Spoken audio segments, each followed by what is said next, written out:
আসসালামু আলাইকুম। Hello guys, দেখেন আজকে আমি আমার লাইফে প্রথম ট্রেনে উঠছি।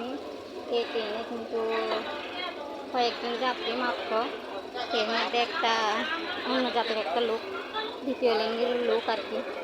তো উনি প্রতি যাত্রী থেকে 10 টাকা করে চাচ্ছে। তো দেখেন ওনাদের কি এই কাজটা করা কি ঠিক হচ্ছে?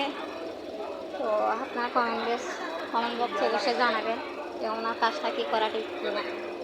তো এরকম যদি প্রত্যেকটা যাত্রী থেকে যদি 10 টাকা করে তোলা হয় তাহলে চিন্তা করেন কত টাকা। তো আসলে এটা আমার মনে হচ্ছে না যে ঠিক। তো ভিডিওটা বেশি বেশি করে শেয়ার করবেন, আর এটা কি ঠিক না যেটিকে আপনারা কমেন্ট বক্সে অবশ্যই জানাবেন।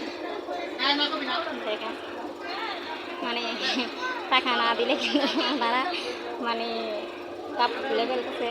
তো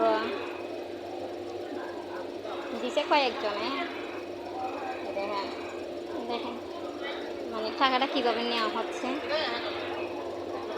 আমার কথা হলো এখানে যদি 50 জন যাত্রী থাকে, যদি 10 জন দেয় এনাফ, আর মনে করেন 40 জন যদি না দেয় কিন্তু কিছু করার নাই, কিন্তু বাধ্যতামূলক দেওয়া লাগতেছে। ওনারা যেভাবে কাপড় চোপড় খুলে ফেলতেছে মানে কি আসলেই প্রতি যাত্রী থেকে 10 টাকা করে নিচ্ছে।